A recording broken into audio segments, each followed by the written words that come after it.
Ayan, na-paste na po ang URL, doi.org. Open. Tingnan natin kung ma-hack.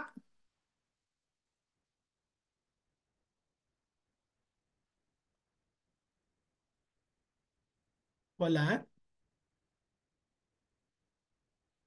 Isa pa po tayo. Take two.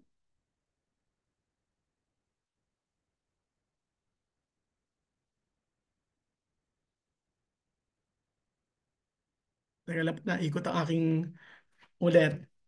Take two po. Naikot ang aking Sci-Hub.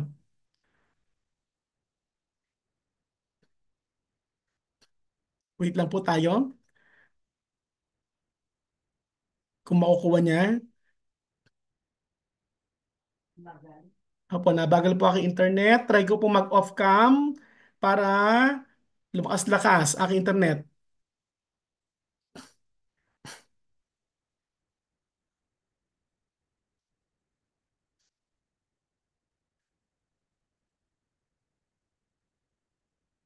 Ayan, so nag-hack na po siya. Ito po. Nahack ko po yung article. Itong article na to ay nagmula dito sa Elsevier. So, Science Direct. So, ang Elsevier po ay mahigpit po yan. High impact journal yan. So, may bayad po yan kasi wala naman pong open access at wala pong PDF file na makikita. So, gagamit tayo ng Sci-Hub. Ito po, nahack na. So, ang gagawin nyo po, da-download nyo na itong nahack natin. Yan. Pag download nyo po, basahin nyo po yung title. Yan. Kung may abstract, basahin ang abstract. So kapag ang kinuha mong idea ay sa introduction, ito po ay contextual literature. Yan.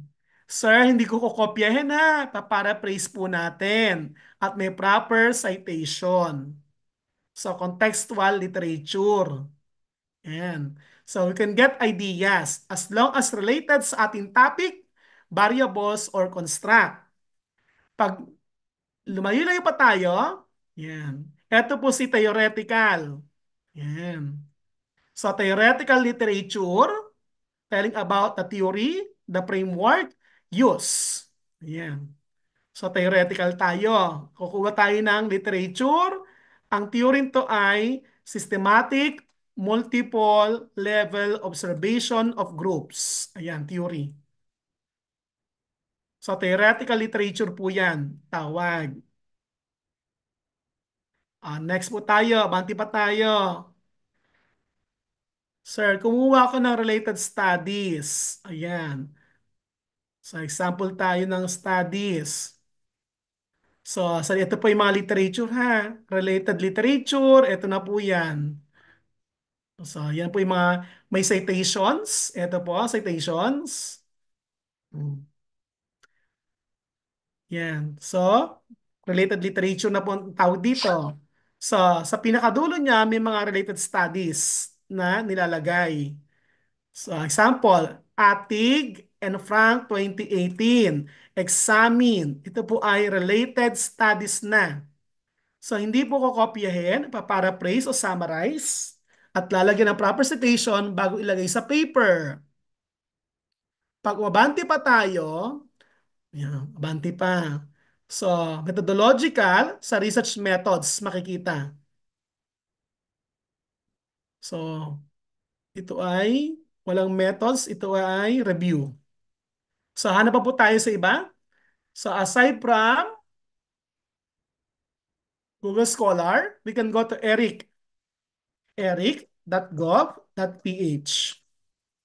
Yan. So, click nyo po sa Eric. So, click the peer review. Click the full text. So, example, yung problem tayo, learning loss. Ayan.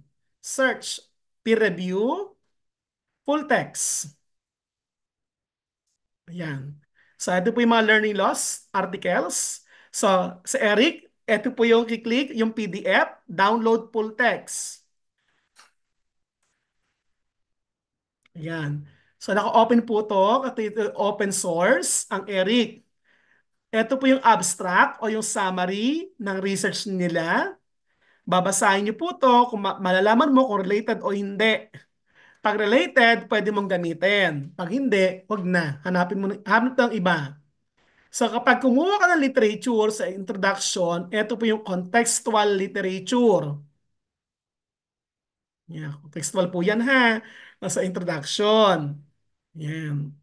Next, ito po sa literature review, ang related literature. So, ay sorry, nakalink yung citation. Ulit, balik po tayo sa introduction. Pag kumuha ka ng idea, contextual literature. Bumaba ka pa, may literature review. Ito po ang related literature. Sa paparaphrase po, bago ilagay sa paper, proper citation. Bumaba ka pa, minsan meron dyan makitang theory sa pinakababa. So yung theory framework, yung po ang theoretical literature. Then, kapag sa methods ka kumuha, ito po yung methodological literature. Sa methods, makikita. Yan. Sa result, huwag niyo pong tingnan na result, mahaba po yan. Ang titingnan niyo po, yung maiksi na, yung discussion, conclusion. Yan. So kung kukunin yung related studies, itong paper na to, tingnan niyo po yung findings sa conclusion. Ito pong conclusion, sa summarize natin at lalagyan ng citation as related studies sa paper natin. So, ganyan po sa Eric. So, marami po tayo pwedeng puntahan. Let's try other website. Try ko nga si Core. O si Core. Ayan. So, si Core, try natin i-search. Example, student engagement. Engagement. Search. Ayan. So, ito po yung mga research articles or paper. So, tingnan natin magbukas ng isa. Kung related talaga.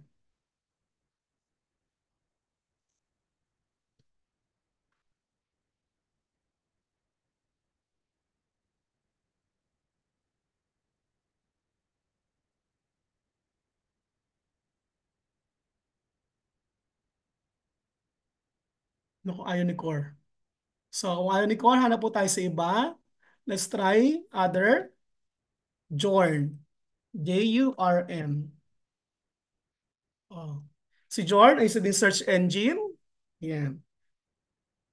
Ni Google. So, we can type example, student engagement. Ayan. So, hanap tayo ng isa. Galing din kay Core. So, ito po. Open.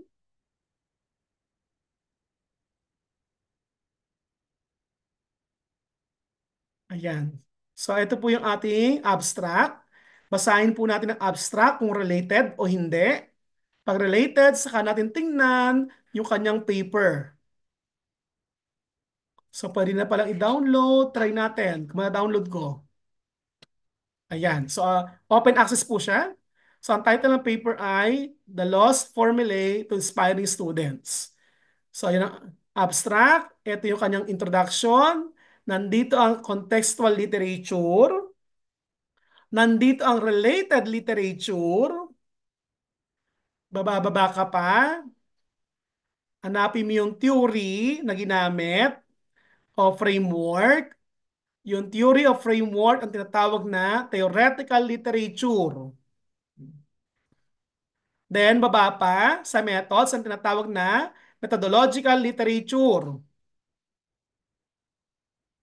Then, pag pumunta ka sa findings, medyo mahaba ang findings na research.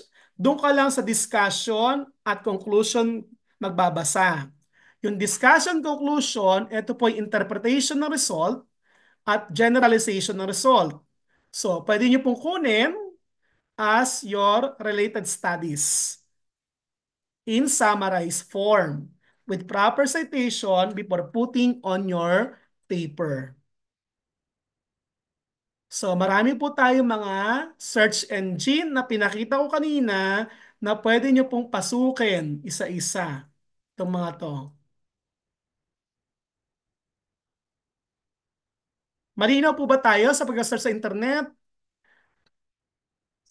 Yes, sir. So ganyan po pagkuha ng ating search sa literature. So next na po tayo.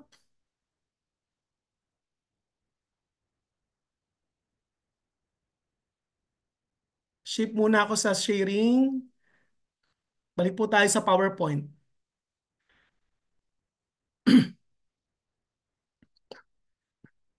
Ma'am, may screen sharing now? Wala pa po, sir. Wala pa.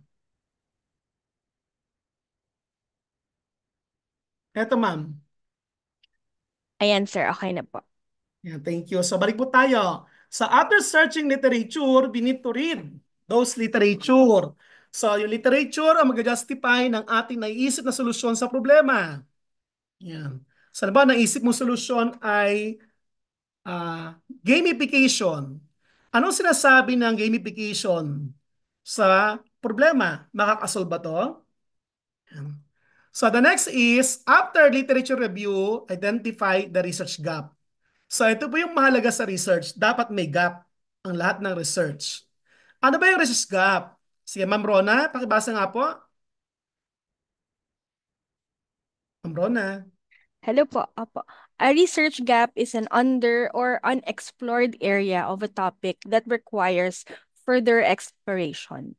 The gap can be in the form of other variables, conditions, population, methodology, theory, or test subject. Sabing research gap, ito po ay under or explore area or aspect of our topic that requires further research.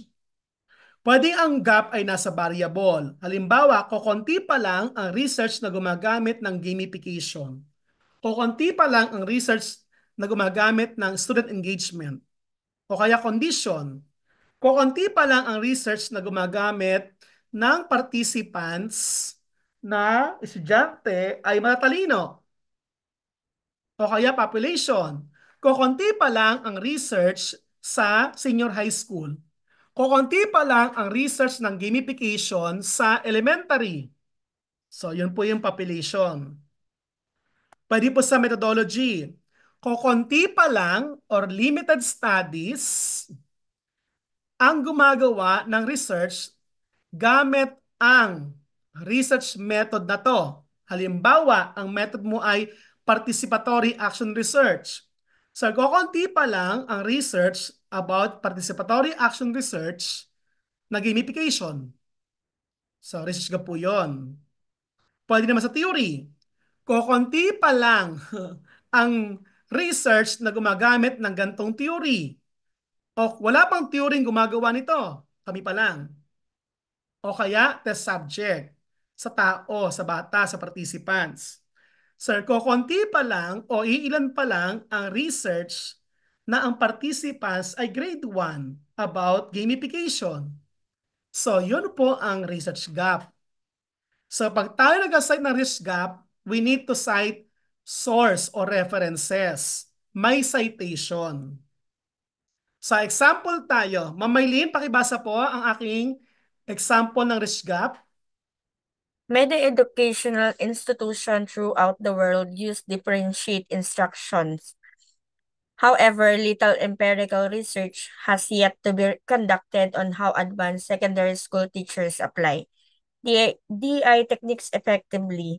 In secondary school, there are surprisingly few studies on effectiveness of DI, and more studies are needed to investigate DI in secondary school. Much research have been conducted on the adoption of DI in mathematics for elementary school pupils. Unfortunately, there has been very little research on DI in senior high school, particularly in mathematics.